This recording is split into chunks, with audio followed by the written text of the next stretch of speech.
Jonathan Cleck back with another episode of the Shots from the Winchester podcast, coming to you right here from the Winchester Bar at the Green Castle headquarters. Today we have on Adam Slepian.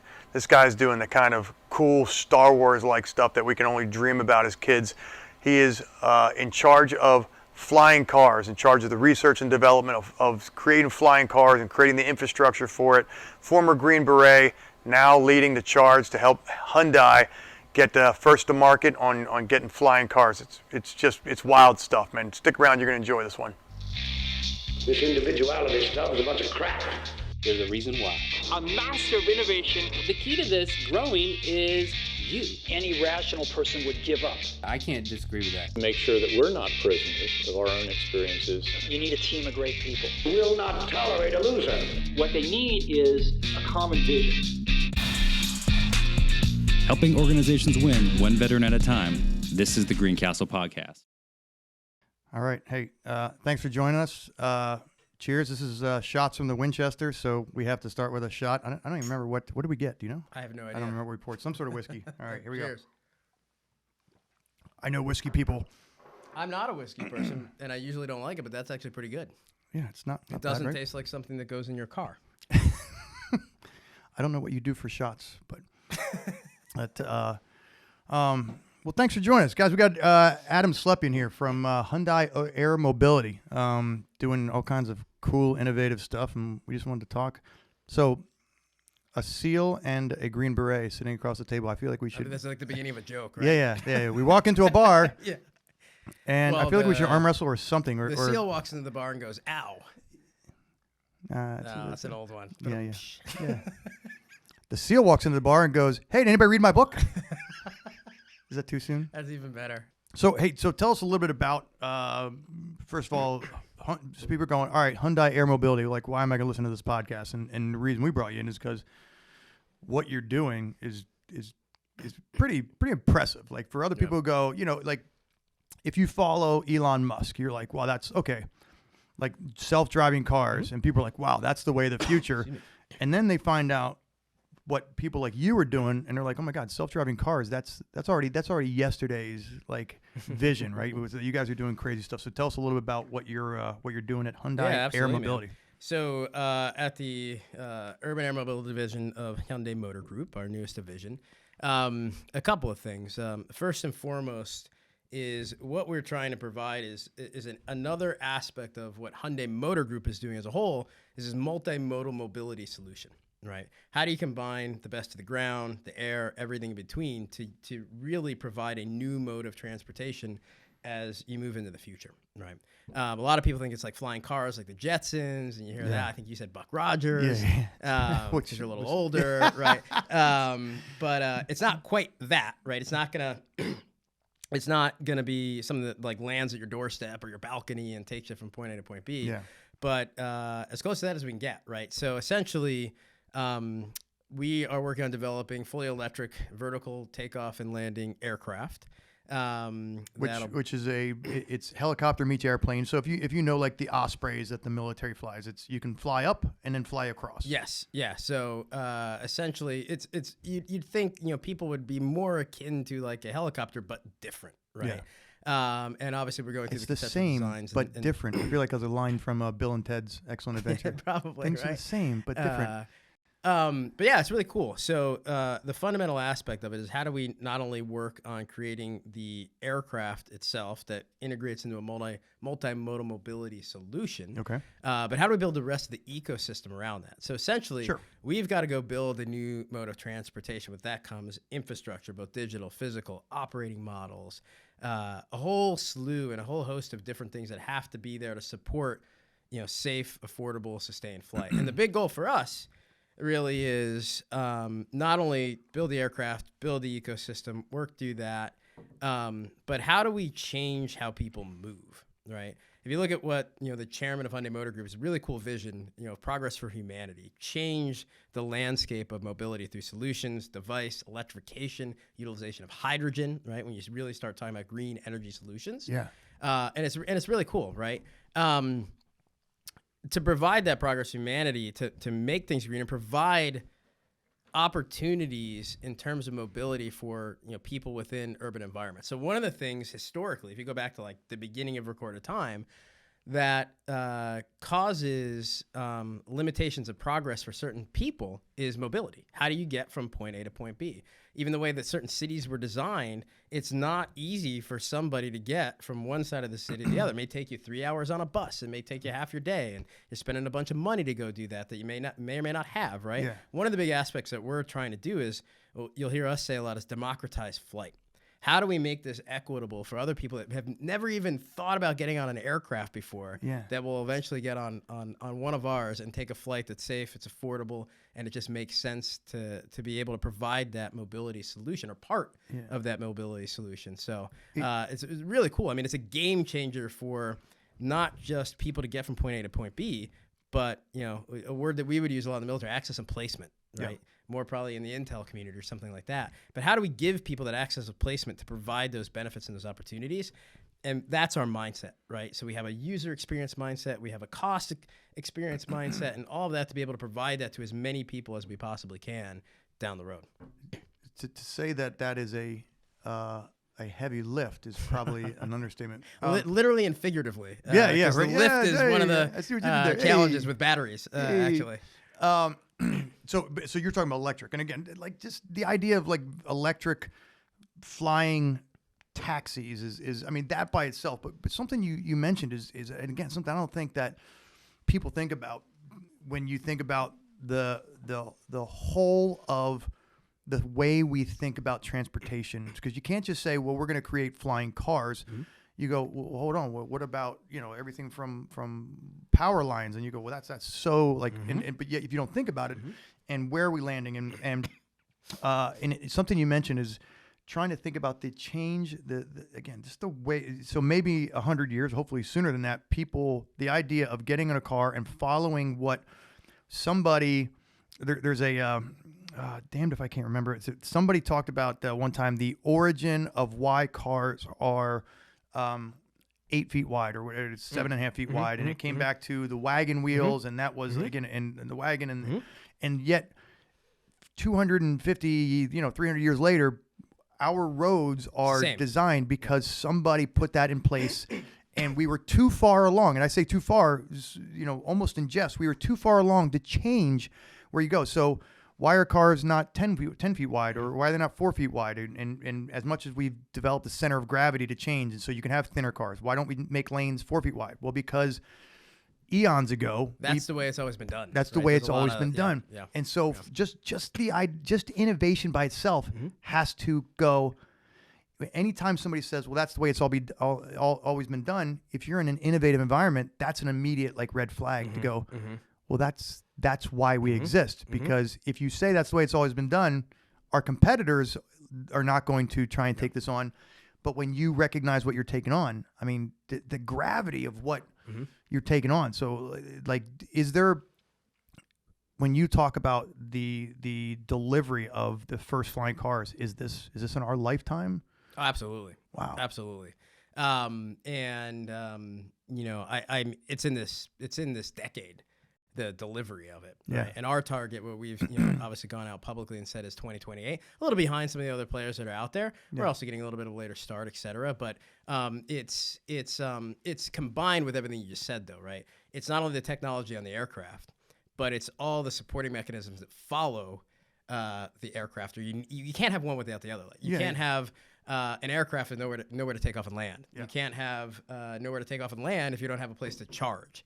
Have you guys thought about just delivering people, having them fast rope down, and that's that would be cool. Yeah, but from the probably not very practical. From the user experience, there's certain types of folks that may like that, but certain that.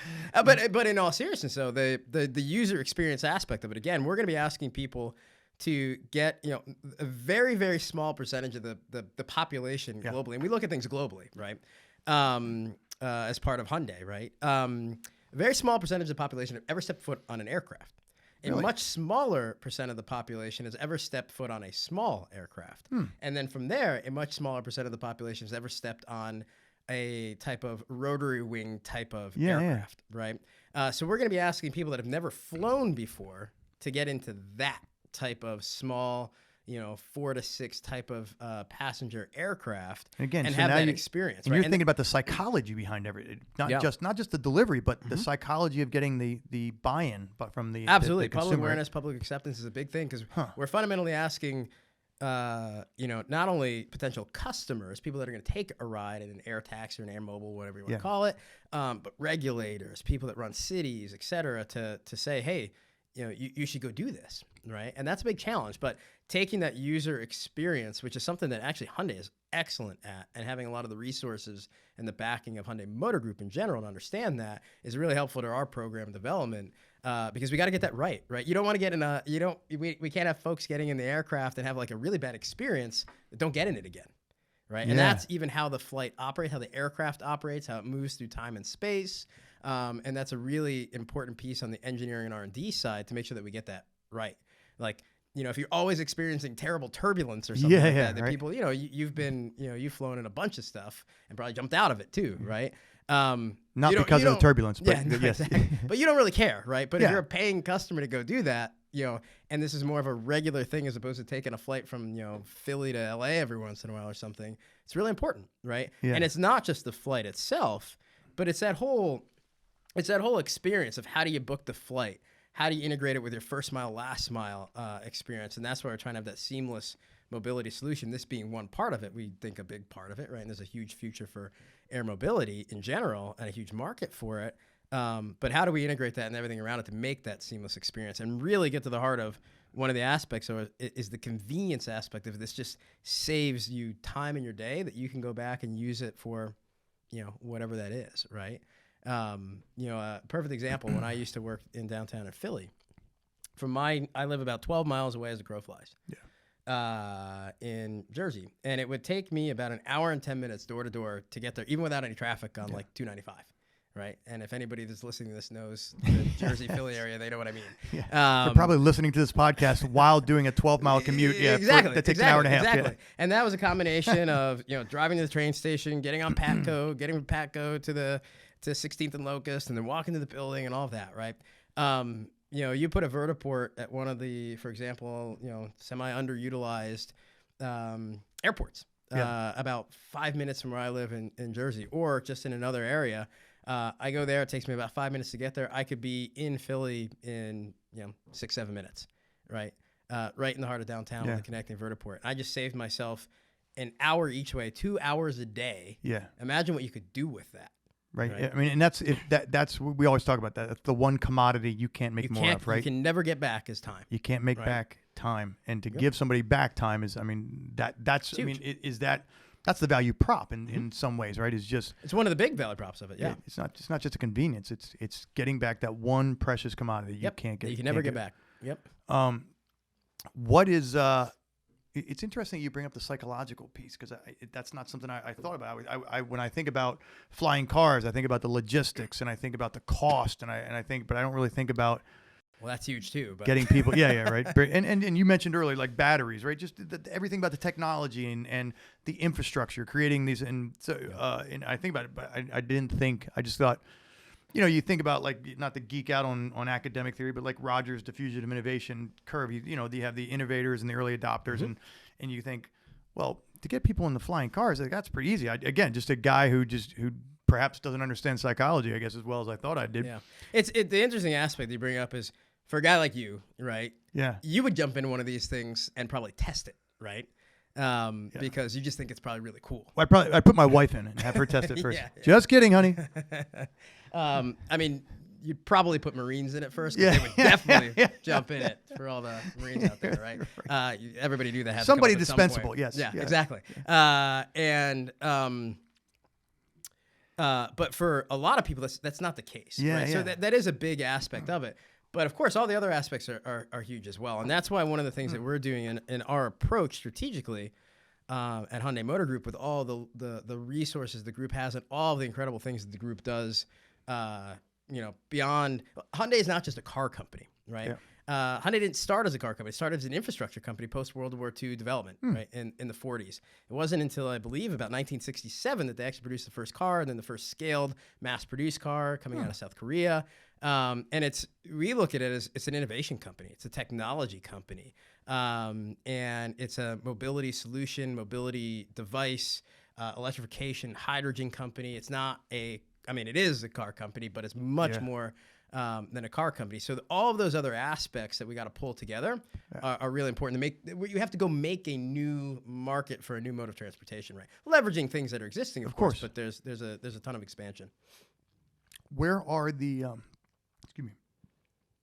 So I hear about Elon Musk's like underground thing. He says because the terrain is already used up, right? So he says we don't really have you can't create more Earth. We have as much surface area as we have, but you can go underground and you can go above ground, which is again, so it speaks to what you guys are doing with using air, which is from a 3-dimensional aspect is unlimited, right? It's almost virtually unlimited, right? But going underground, I think he's got that The Hyperloop. The Hyperloop, right? The speed pods at 700 miles an hour, whatever. Yeah. Is that it's just using, and then there's the jet packs I saw on Facebook recently. There was like the British Royal Marines. I would actually love to test one of those. Yeah, wouldn't you know, right? Yeah. Yeah.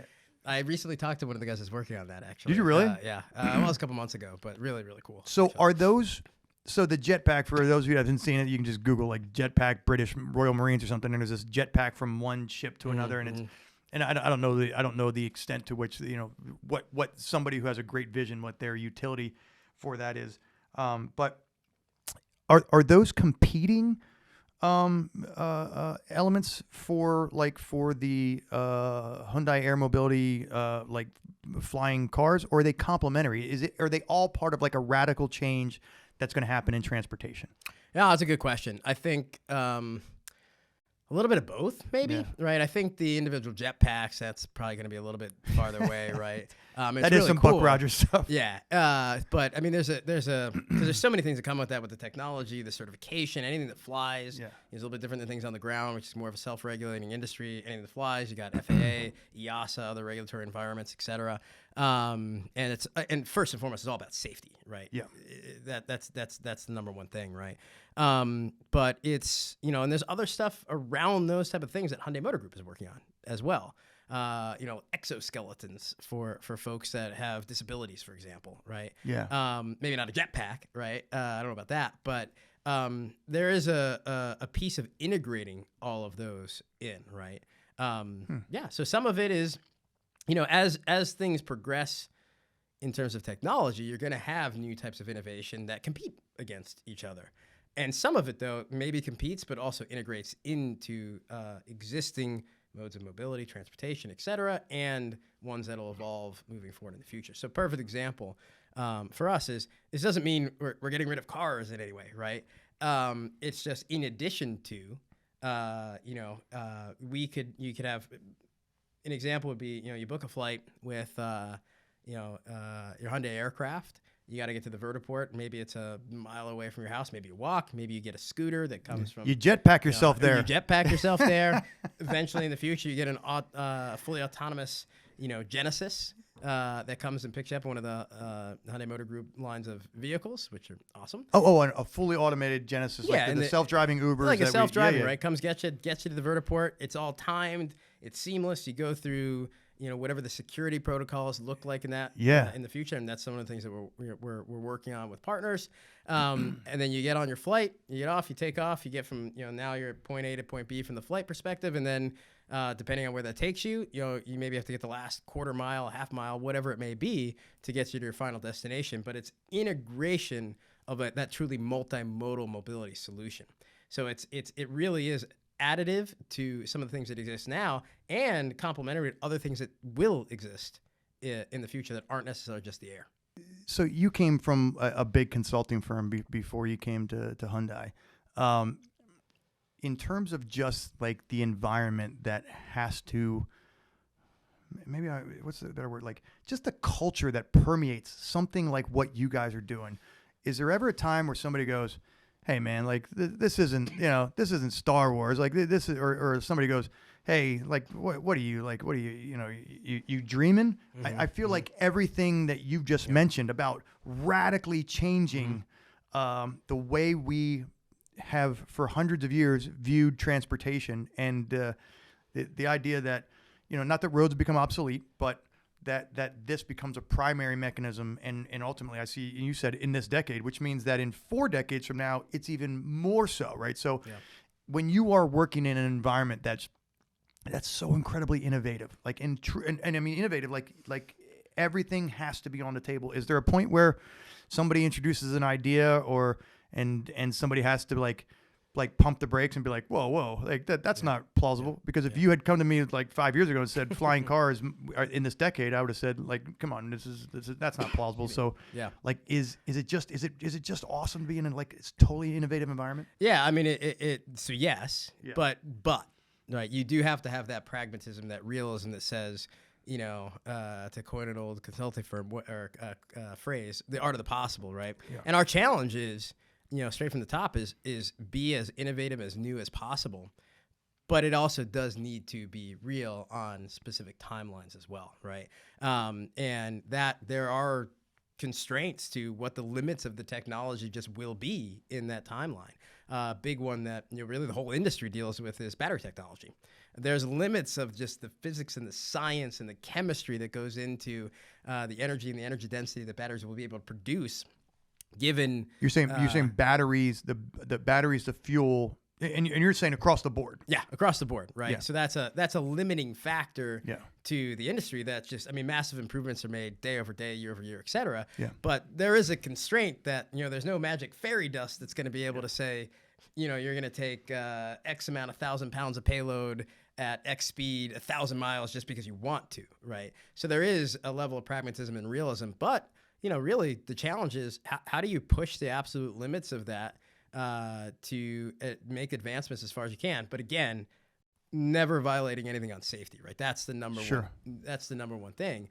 Is that the big sanity check, like the safety and or the limits of the technology? It's the limits of the technology. I mean, safety is always number one because it has to be, right? That's first and foremost. Yeah. But it's the limits of technology, and how does that fit into the operating model and the business model, of course, right? Because you know, there may be things that you can go do physically that don't actually make sense from a business perspective, right? So essentially, how do you get the direct operating cost of the aircraft and your operating model down to the point where it makes sense to go do it? Because at the end of the day, you need to make money off of it, right? But and it needs to be profitable. But you know, it's the marriage of the innovation and the business case, you know, safety and all of those things coming together to kind of make that optimal solution, right? And that's one of the challenges of getting it all, you know, kind of turn the knobs and the knobs and the dials to make that all fit. Yeah, part art, part science, right? What surprised you? Like, you've been there a couple of years now, right? Just over a year. Oh, just over a year. Just over a year. Yeah. So in the year that you've been doing, and I know you did some great things coming out of Wharton and doing some great things in the consulting world. Is there anything that stands out to you that has surprised you in a good way, where you're like, wow, like this is like, again, I thought I knew innovation, or I thought I knew what it was like to work for a cutting edge project or program, but this is just like mind blowing. How? Yeah, I mean, I think it's some of the advancements. I mean, kind of honestly, every day working so closely with our engineering and R&D team, we've got some brilliant folks over there, and then the rest of the folks, you know, with our external partners and our internal partners at Hyundai Motor Group in general, just the sheer breadth of everything that they have going on is just really exciting. I mean, not to, you know, kind of sound cliche about my own place that I'm at, but it's exciting. I mean, some of the stuff that Hyundai Motor Group is working on, and I'm also kind of a nerd on a lot of stuff, so it's some of the simpler stuff too on logistics. Right? Yeah. How are we going to get the aircraft from point A to point B after final assembly? Well, we have folks that can do that, right? You know, maintenance readiness and repair and overhaul, right? MRO services, like we're working on those aspects. What's MRO? Maintenance, repair, and overhaul. Okay, So maintenance services, right? Sure. So it's everything from the big kind of very exciting things that you see from a technological advancement, autonomous solutions, et cetera, to some of the kind of things that I kind of nerd out on to get that direct operating cost down, right? You find these really cool solutions with working with what Hyundai Motor Group already has. That's just really cool. And I've been there about a year, and honestly, I still learn more about what we do on a regular basis. It's like, oh, I didn't even know we do that, but we've got a group that works on that. So it's kind of both internal, it's external advancements in technology, and it's just kind of everything we're working on is generally speaking a little bit new, right? Yeah. So we have, for example, we have a partnership with these folks over in the UK Urban Airport, great group. Just had a really cool announcement that came out yesterday, depending on when people watch this. But from when we're filming it, where, we have a prototype vertiport, the first of its kind in the world. It's going to be coming out later this fall, a big event that we'll have over there. And just really exciting to see. I'm sorry, a vertiport is the place where a flying taxi would come up and exactly, land. Okay. Exactly, yeah. So think of it as a small, contained, fully functioning airport, essentially. Yeah, and like when you see at the hospitals, like their life flight has a. That's more of just a pad. But right? I'm saying that's a pad. This is a but pad this is on going to be a steroids. functioning, exactly, a fully functioning kind of small airport called the Air 1. It's a prototype for it, but just really exciting to show all the capabilities that come with that. Yeah. Integrating it into off-grid energy solutions, right? Integrating it with multimodal solutions on the ground, and having those advancements come together. Even though it's not the full solution for air mobility in the future, but it's a big part of it. It's exciting to see it start kind of coming together and moving towards reality, and working with different geographies to get the set. And as you start seeing the big pieces, and as all these moving pieces, kind of like this big shell game of all these things that we need to go do to make the ecosystem, as small ones start coming together and building and growing on each other. It's just exciting, right? It's really cool. Yeah, I interrupted you just to clarify with the vertiport, but you said they're doing a test one. They just announced they're going to do a test one. We're building a prototype one at a partner of ours, Urban Airport, over in the UK. So it'll be this fall in the city of Coventry, which is approximately about an hour or so outside of London, where it'll be a fully functioning vertiport. So it's called the Air 1. It's a prototype, right? So it's not necessarily the end state of it, but it's really advanced, and it's going to really demonstrate for people that public can come. Hopefully as many people as they can over in the UK. It'll be in the UK this fall for public demonstration too, of showing what the use cases could be, showing how people can interact with it from a public perspective. We'll have a bunch of virtual reality stuff there as well, things like that. So it'll be a really, really cool event. That is, again, it's kind of hard to wrap your head around. But it's interesting that, and again, it's just as a guy who's not in that space, but who's fascinated by it. The holistic approach that you have to take to transportation and everything from creating whole new train stations, if you will, what will now be vertiports, but ostensibly a train station meets a helipad meets exactly right. That's actually one of the things we're looking at, right? Is how do you, again, to integrate with existing solutions.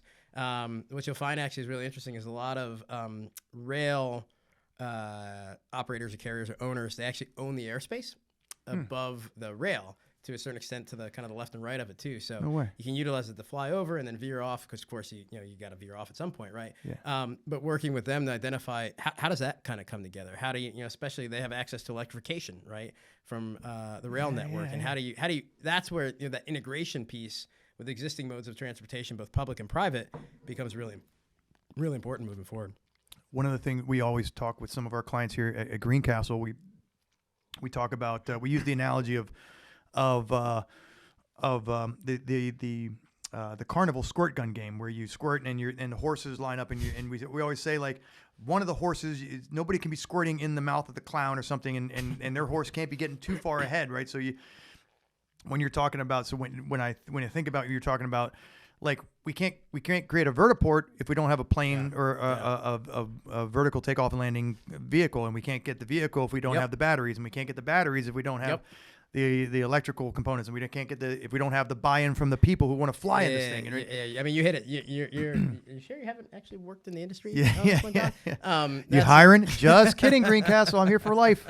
Greencastle for life. Nice plug. You like that? No, I mean that's a huge aspect of it, and that's why I say that shell game of it, right? Of how do you pull this together? Maybe shell game is the wrong term, but no, like but that's a puzzle that comes together. That's a visual reference, and a coordinated effort, because a lot of these things are very capital intensive.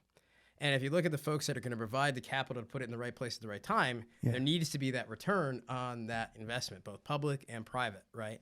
And pulling that all together at the right time, at the right place, to have that kind of massing effect, to be able to scale it and get it done is one of the challenges, right? You don't, for example, you don't want a whole bunch of investment in infrastructure that's going to sit there for a couple of years, maybe, right? It's got to be timed right, because what return is any investor going to get on that? They won't, right? So if you time it appropriately, though, that you have it in there right when you need it, right? Not necessarily just-in-time model of supply chain is not what I'm getting at, but it has to be done in that coordinated fashion to be able to, make sure the operating model comes together and then have the ability to scale it as well. And that's one of the challenges that we're working through. Yeah, and again, But it's spot on though. I mean, part that's exactly art, it. part science, Yeah. right? Is the art of, and that's the art of management, right? The science of management says this is how you do it, and then there's you apply the art to it. Yep. Which is probably a good segue into, you were an officer in the Green Berets, multiple deployments, managed people, and in some very dynamic circumstances. Dynamic is probably an understatement of the kind of things that Green Berets find themselves in.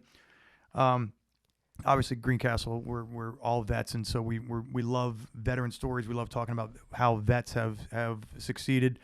A veteran who's working on flying cars is kind of a cool thing for all of us to celebrate as veterans and be like, wow, we're like, that's pretty cool. We're on the cutting edge of something big.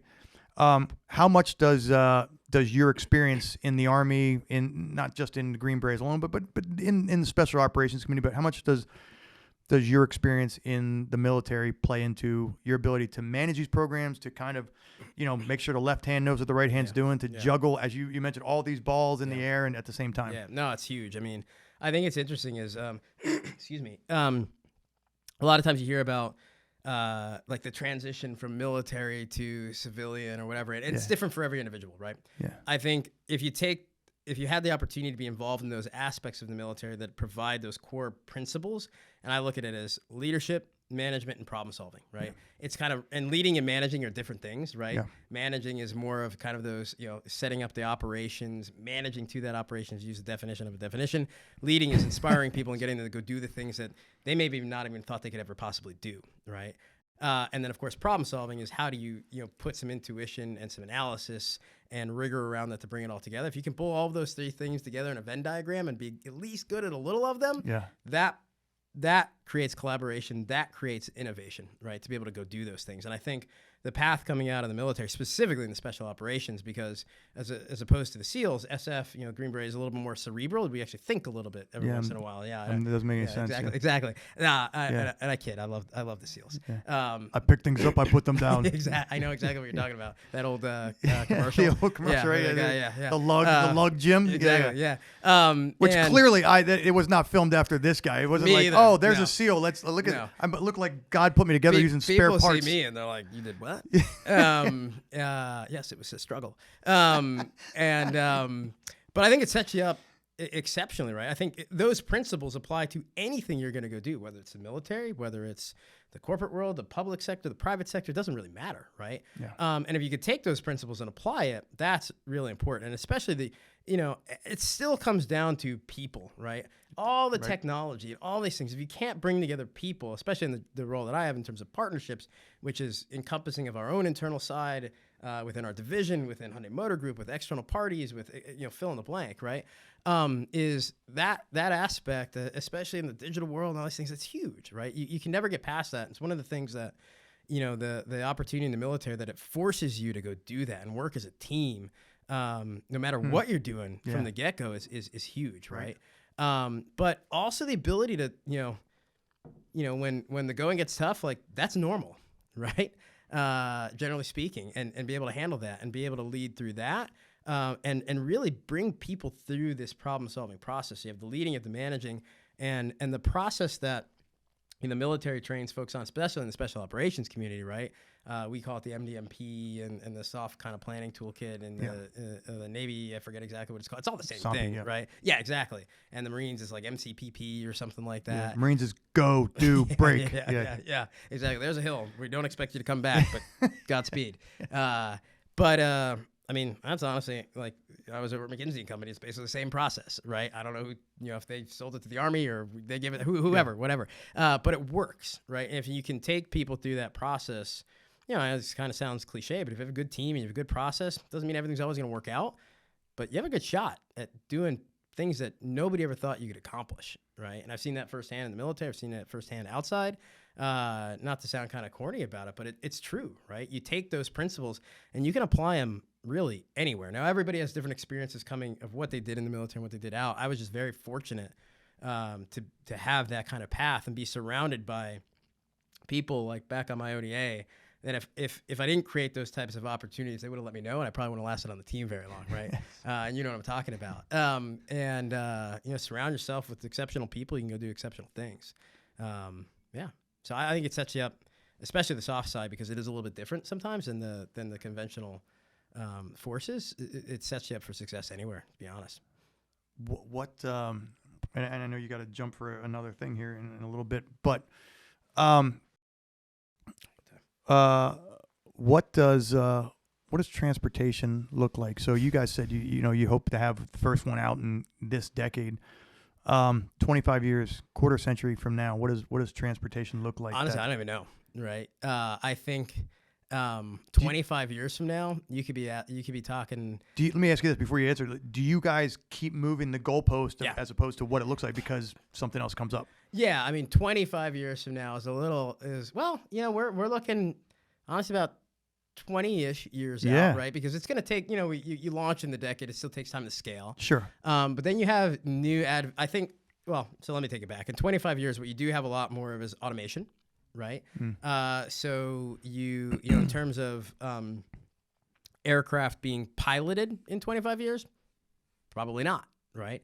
They would be able to fly themselves on a mission from point A to point B, right? And a lot of the technology is going to be there well before that. It's more of how do you work to make sure that the regulation and things are there? Because again, it all goes back to safety, right? Yeah. And there's that element of public acceptance, right? People get on and they see, oh, there's no pilot here, right? Like that's going to be a major muscle movement for a lot of people in the future. Interesting though is like if you ask kids today, like I'll show my kids some of the stuff that we're working on, right? And be like, what do you think about this? And they're like, yeah. Right? Yeah. Because it's like normal. Like, we should be doing that. Yeah, like right? That's been on Minecraft for ages. Exactly. So it's weird of that transfer of technology of that what's normalized and the art of the possible, right? Is for people that are 11 or 8 years old, like my girls, right? They're like, why can't you make it like way cooler than that, right? But where other people are going to be like, whoa, that's crazy, right? Like I never thought I'd see that in my life, and they just kind of expect it, right? But that's what people expect from different age groups. But I think you'll see a lot more autonomy, green energy solutions, absolutely, right? We've got to move towards those green solutions, and we got to keep pushing on that. Electrification, hydrogen fuel solutions, which is a lot of stuff that we're working on, and a lot of others are as well. But that's gotta move forward because we get one planet, we got to take care of it, right? And it provides a lot of a lot of energy solutions for it as well that can allow you to do different things away from fossil fuels. And I think you're gonna see that hit. You're going to see that hit not just the airspace, but it's going to be the ground space as well. And you're going to see it beyond what we're looking at in urban air mobility. You're going to see it in supersonic flight, hydrogen-powered supersonic flight that goes from Philly to London in like the speed of a Concorde, for example, right? And you'll start to see those things. Which is interesting. You bring up the Concorde because it went away for so many years, right? I think the flight it's too expensive. Right, and the crash after France kind of did it in terms of public confidence in it. If I recall correctly, I don't remember exactly, but right, wasn't there a crash at the Concorde coming out of Charles de Gaulle? Maybe, and then I think the investor confidence dipped and things like that. But it's interesting. It's back now, and now it's back almost with a vengeance because now we're talking about taking that as whatever that was 90s technology and going, oh well, that's yesteryear. Now how do we mass scale that? And interesting, you also mentioned that you're talking about pilotless. What do we call it? What's the word you're using? Autonomous flight. Right, the military's been doing that for ages with drone technology. Yep.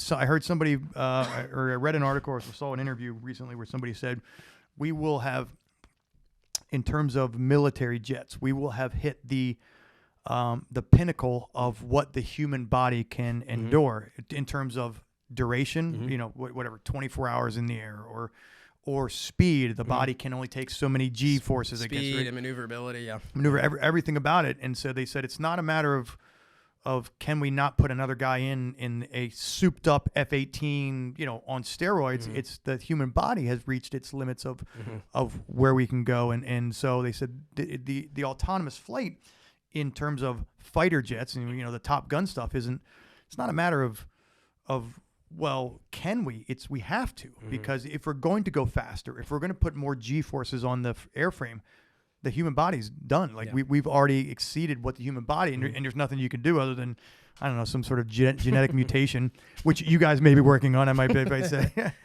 If they can, they maybe can make me taller. But, yeah. If they could first work on hair growth tonic. Yeah. Why did you go there? The hair? Why you went to the No, hair.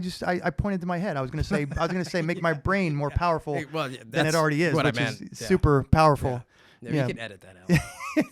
We'll edit that in post, which it makes it sound like we have a whole post production team, because we're a big deal here. We're a big deal at the Shots From The Winchester podcast. My kids could probably do it and then put it on TikTok. Yeah. We have a YouTube channel, in case you're not following us on YouTube, but we do have a YouTube channel. And we asked around the company, we're like, hey, does anybody know anything about how to get this YouTube channel up and, to get it, take it from what a bunch of middle-aged guys and gals have done and a bunch of us tapped into our kids, and they were like, oh, you need to have your playlist and you need to add this. Yep. Yeah. So it's funny that you talk about, what's the video game that kids talk about that, what's the number one game in the world? It's I know what you're talking about. It's not Minecraft. Oh my God! No, it's two middle-aged guys trying to figure out what our kids. Oh, this is the worst podcast ever. Yeah. Two middle-aged guys trying to figure out what our what.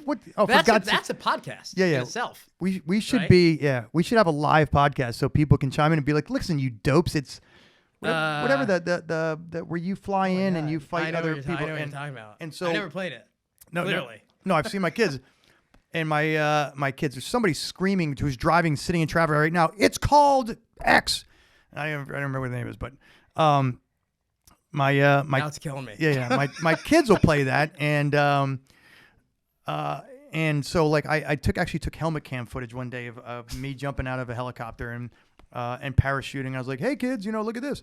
There's actually a funny story about that whole thing because and they're probably not impressed at all. Well, there's a diminishing returns on how cool your dad is, and then eventually, and this is a totally true story. And we're kind of going off the rails here, but totally true story is one of I came home and my middle guy was in kindergarten at the time, and I came home and I showed him this helmet cam footage, and I was like, hey bud, and I was like, listen, Dad just did this really cool thing this weekend. Would you want to see it? And he's like, sure. And I showed it to him. He's like, oh, that's cool.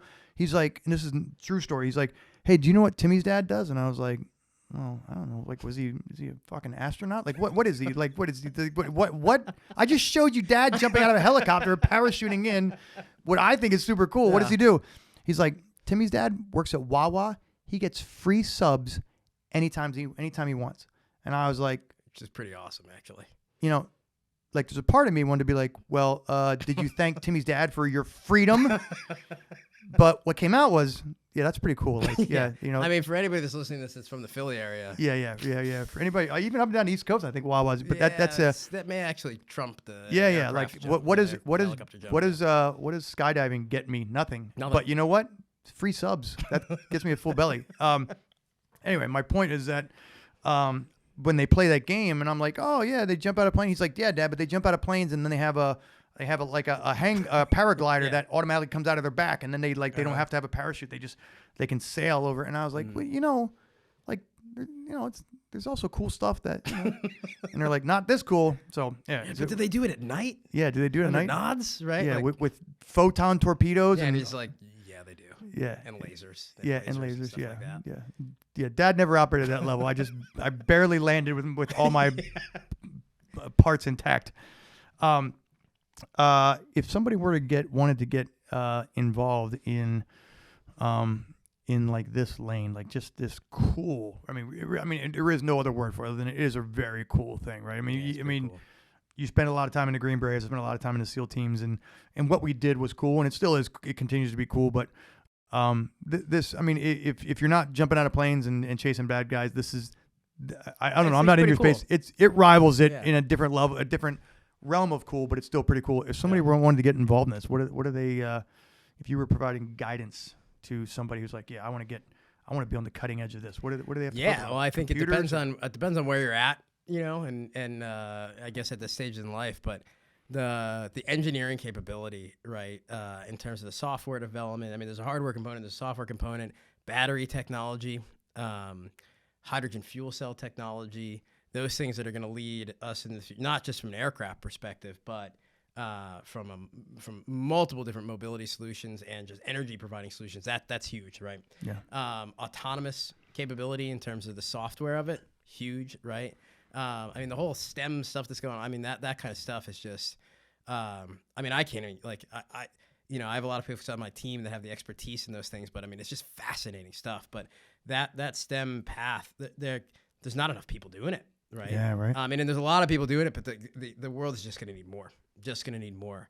It's an interesting point. There's a lot of people doing it, but there's still not not enough because of the rapid exponential growth. I mean, if you look at the past 20 years or so, or 30 years, or maybe even 10, I don't know. I can't even keep up with it. More technological advancements than all the combined advancements in human history, right? And that's just going to keep going, yeah. right? And a lot of it is, of course, on the software side, but of course, the hardware, the cell technology for cell chemistry, for batteries, battery packs. I mean, these are some of the limiting factors. Again, hydrogen fuel cell technology. These are the things of the future for us and for multiple other things that will move or will need energy solutions. I mean, there's just so many aspects of it. It just depends. Also depends on what part of it you want to be in, because it's so big, right? And there's so many things that need to get done. I mean, there's an aspect of the infrastructure side. If you want to get into infrastructure financing for things like this, because that's kind of your bag, right? And you come from more of an investor type of profile, right? There's so many different things, both on the technology, off the technology, on the aircraft, off the aircraft. But suffice to say, in what you said early on, I think is probably there's power in the words we choose. And you said, and if you geek out on this stuff, it really is fascinating. You go, we have seen more technological developments in the last, let's say 20 years than we saw in all of human history. So since the turn of the millennium, since Y2K, we have seen more technological developments than in all of the previous recorded history, tens of thousands of years, which is kind of crazy. It's crazy. Yeah. So maybe the answer is, if you want to get involved in this, guess what? It's not going away. It's only going to escalate. No, it's not going away. It's not going away. So innovation, advancing society from where it is today to like just a radical departure from where we were today to where we're going to be tomorrow. And that's the thing, right? That can never stop, Yeah. right? Because if that stops, you have no progress, right? Yeah. And it's this interesting thing, right, where people are always like, well, that innovation, it's gonna kill an industry, or it's gonna be this.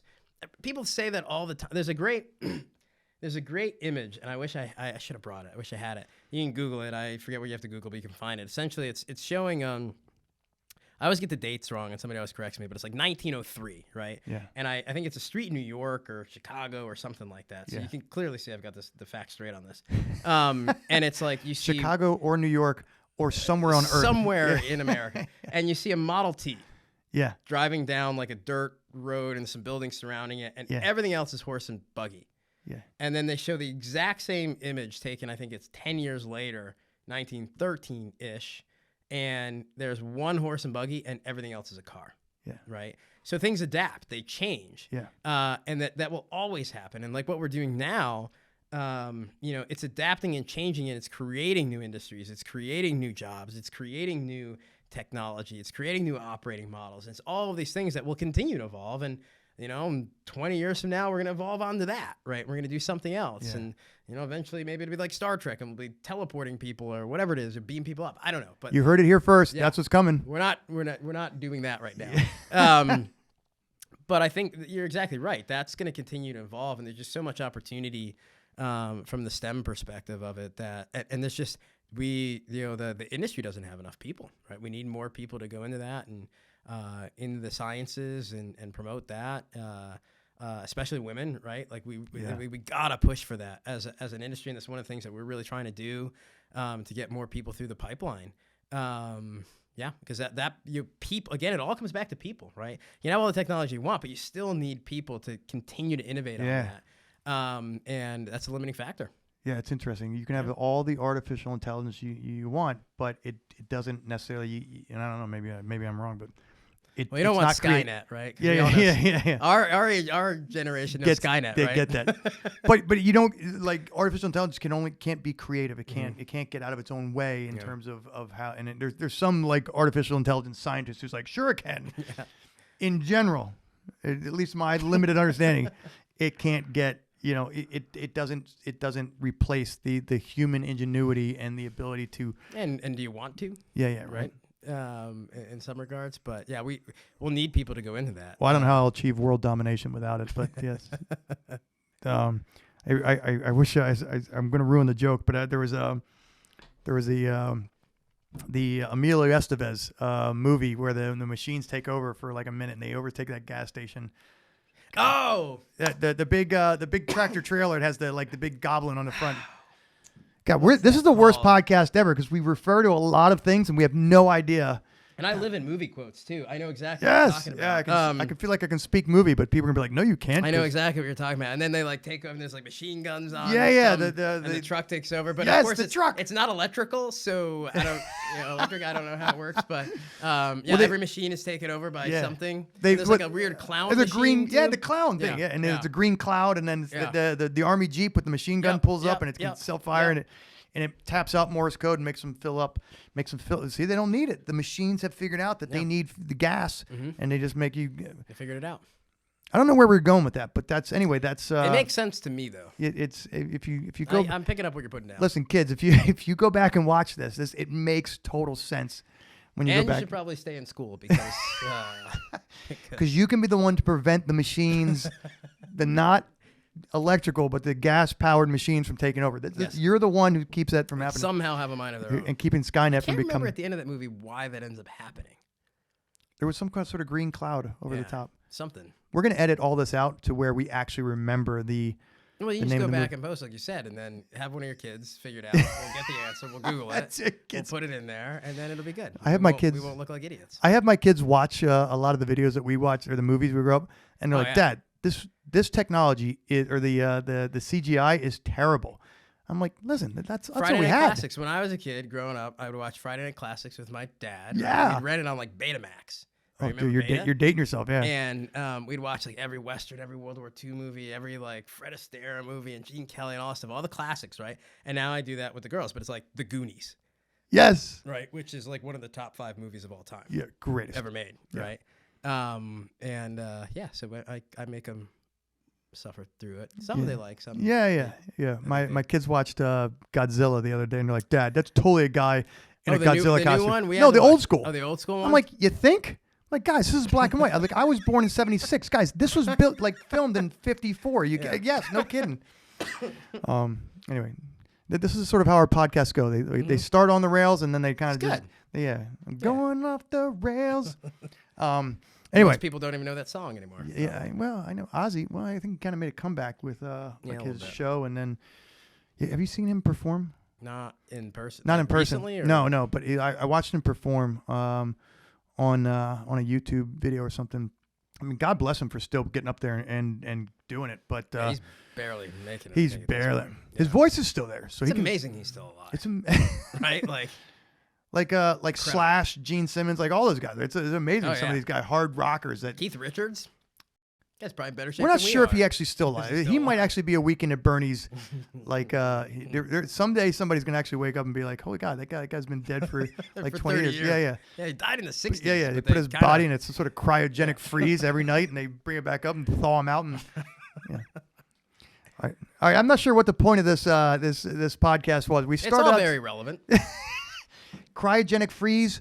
Bringing people back to life, it's all part of innovation. Mm-hmm. If you're looking for what you want to get into in STEM, and you want to bring the dead back to life, you know what? There's a market out there for you. There'd be a huge market for that. There's a think about that, right? Huge market if you could do it. Yeah, that's when the zombie apocalypse happens. So if they're all right, I feel like we're getting off the rails. Anyway, hey, where can people find you or find Hyundai Air Mobility on the interweb, or what can they follow to? Really, if you Google Hyundai Air Mobility, like you said, you can find a bunch of stuff on there. If you just Google me, you find me on LinkedIn or anything like that. Adam Slepian on LinkedIn. Yeah. You're putting out some good content. And it's just a really good looking guy that comes up when you see that. It's probably a picture of somebody else, but yeah, hit us up. Yeah, that'd be awesome. Especially if you have, one of those good ideas, right? And technology, or just interested, right? We're always, we're growing pretty rapidly for our organization. We're looking people with the desire to make this happen, right? And excited about it. Awesome. Adam, thanks for joining us, man. Appreciate it.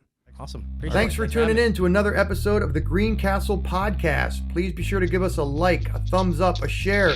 You can find us at greencastleconsulting.com/podcast or on all the major podcast channels and the social media channels, including our YouTube channel.